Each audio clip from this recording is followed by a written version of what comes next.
Ya, jadi saya sendiri udah pensiun juga, tapi pensiun saya sejak dari muda ya. Terus saya punya planning kerja sampai umur 30 tahun, memang target saya pensiun umur 35 tahun. Lalu saya set up hidup saya, gitu ya. Baik ya, itu pengalaman saya, dan sekarang saya juga punya beberapa bisnis. Nanti saya ceritakan ya, bagaimana kalau mau tertarik dengan bisnis, saya ceritakan. Saya juga terlibat berbagai LSM. Aduh, kerja dalam pensiun ya. Bisnis, LSM, kegiatan spiritual, gitu ya. Jadi kita asik nanti saya ceritakan semua ya. Akhirnya sini kita pengen bahagia, menemukan inspirasi baru. Nah, apa nih kita lihat di sini ya? Ini targetnya besok kita praktek bisnis ya. Ini agendanya kita hari ini belajar teori, besok kita belajar praktek. Nanti ada contoh-contoh besok ya dari para franchisernya, gitu ya. Dan Bapak Ibu terlibat, boleh, gitu ya. Nah, ini seperti ini agendanya. Nah, jadi nanti tujuan kita adalah kita punya kompetensi pada pensiun, nggak takut, gitu kan ya, santai aja, gitu kan. Nah, lalu akhirnya Anda punya strategi hidup. Punya strategi hidup apa? Kita sadar hidup kita bertahap, berjenjang. Dari kita mulai lahir, masa anak-anak, remaja, pemuda, kerja, masa pensiun, masa bahagia. Semua bahagia, mati masuk surga. Tepuk tangan dong. Wah, ini paling indah kan ya. Nah, jadi kita indah ya. Jadi Bapak Ibu bisa berdiri dengan baik. Jadi jaga fisik, jaga mental, menghadapi pensiun, jangan bentrok ya. Nah, makanya tadi jangan ada sendirian ya. Berkelompok aja. Saya juga setiap pagi kelompok jalan, kelompok jalan-jalan, itu aja teman-teman sekalian. Nah, nanti ada hitung-hitung tentu ya, perlu nggak saya kerja? Nanti ada cara-caranya ya, ada cara-caranya. Kalau Anda masih cukup, ya ngapain kerja? Gitu kan? Jadi nanti nggak boleh terkurang, saya mau bisnis apa gitu ya. Nanti kita lihat ya, perlu nggak ada kerja? Nanti kita berhitung dulu, gitu kan? Nah, kemudian di sini berikut kita belajar nanti bagaimana buat perencanaan keuangan. Makanya saya berharap Bapak Ibu sebagai suami istri kita diskusi nanti. Berapa? Tadinya belanja bulanannya berapa? Misalnya tadinya 5 juta per bulan. Sekarang kita cut cost. Kayak di perusahaan ya, cost reduction.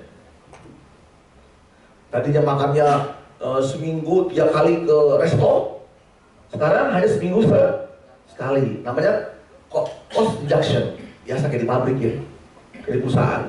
Dan lupa kan tadi kata pimpinan kan HR, semua sama seperti di perusahaan, ada deadline semua gitu ya. Jadi kita happy di sini ya. Nah, jadi kalaupun nanti Anda sudah hitung-hitung uangnya, nah katanya gimana? Rata-rata orang Indonesia sekarang umurnya berapa sih? Sekalian hasil research 70 tahun ya rata-rata ya, sampai 80 tahun. Tapi sekarang udah mulai rekor ya, sudah orang banyak lewat 80 tahun. Artinya apa? Umur Indonesia ini makin panjang, makin bagus secara gizi dan sebagainya ya.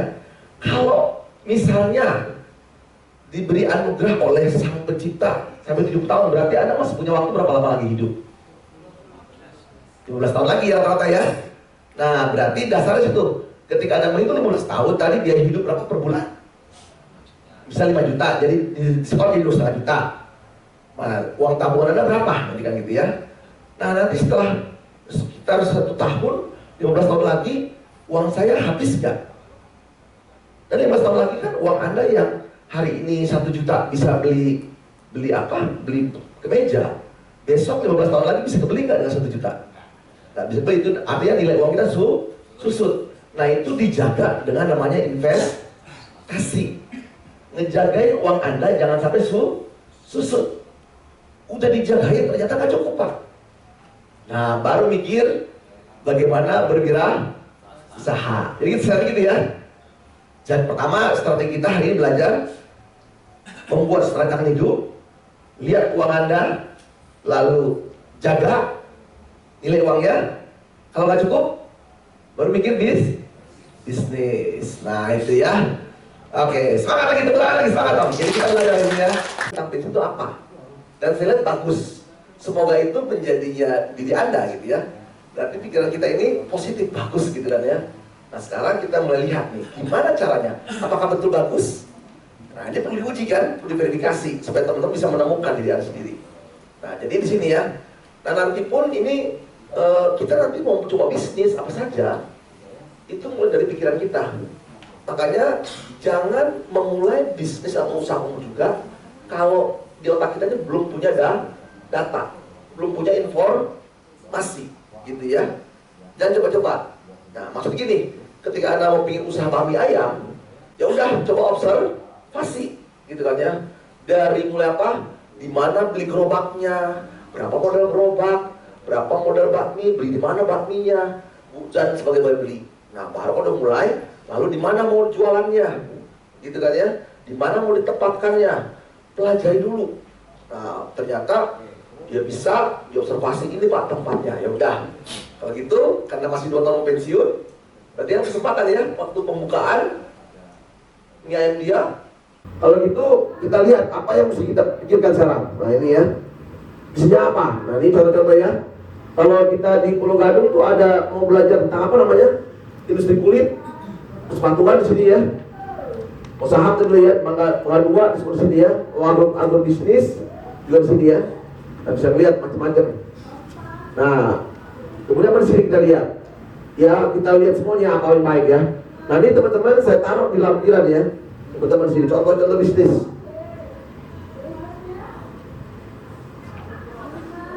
Nih, oke ya. Jadi usaha itu bisa dari rumahan, apa saja ya, banyak ya. Itu omsetnya gede-gede lo bisa lihat. Nah mau bikin kerupuk, mau bikin apa saja sih, kue-kue. Pokoknya teman-teman tidak bisa mempekerjakan ibu-ibu rumah tangga, tunggu di rumah, PKK gitu ya, sambil di penghasilan. Apa sih bisa dibikin? Mau pakaian, mau bikin apa? Ada lagi.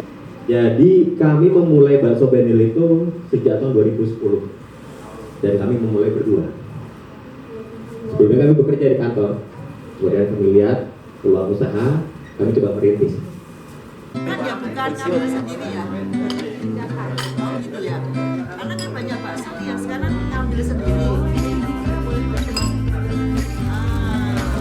Cuman itu harga batas bawah atau harga batas atas? Itu harga yang normal aja.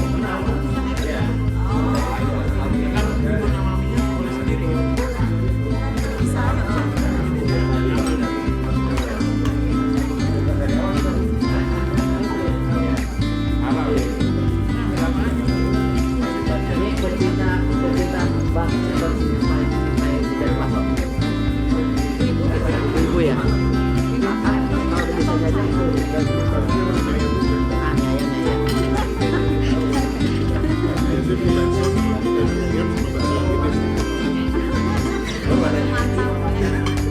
Mantap ya betul.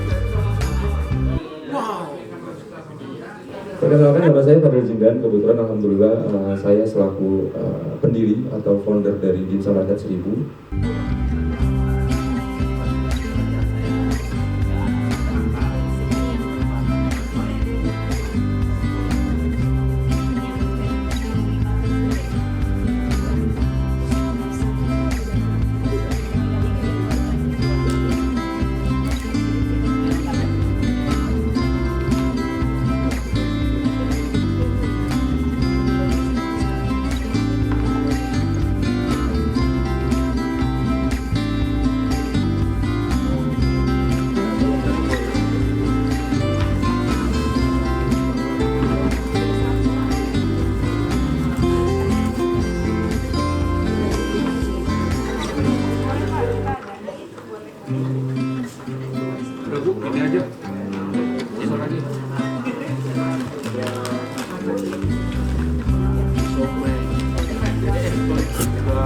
Ya.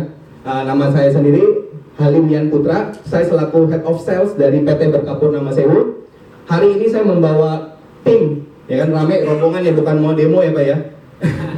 Mau mempresentasikan, mungkin ada BOD kita, Board of Director kita, Mas Sohairul Iman, dan juga ada tim dari Malbom, ada Mas Dika, ada Mas Guru sama Mas Didi. Oke, kita lagi tanpa lama-lama karena waktu juga cuma 1 jam aja. Yang pertama, PT Berkapur Nama Sewu ini di lokasi ada di Tangerang. Kita base campnya itu di Tangerang, di Bencongan.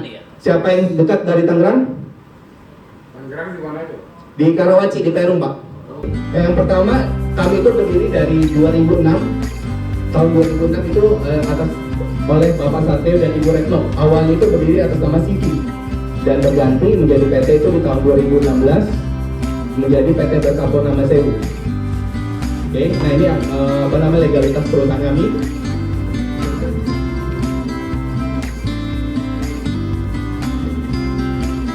Nah untuk sertifikat haki dan sertifikat halal juga sudah kami miliki. Jadi Bapak sama Ibu jangan khawatir, kita sudah berlegalitas sah di kewarganegaraan Indonesia.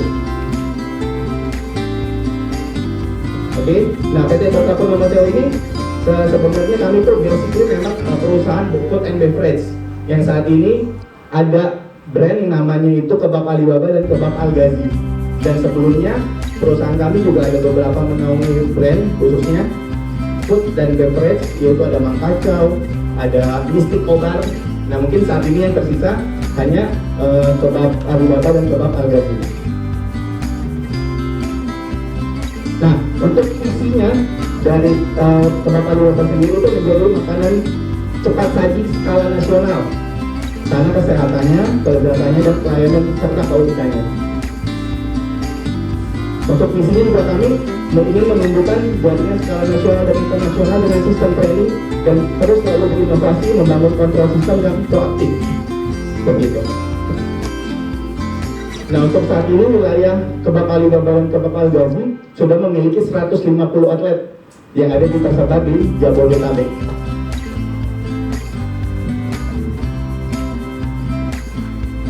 Nah kenapa sih harus memilih Kebab Alibaba dan Kebab Al Ghazi? Yang pertama, modalnya itu sangat terjangkau. Kita startnya itu mulai dari 15 juta sampai 80 juta.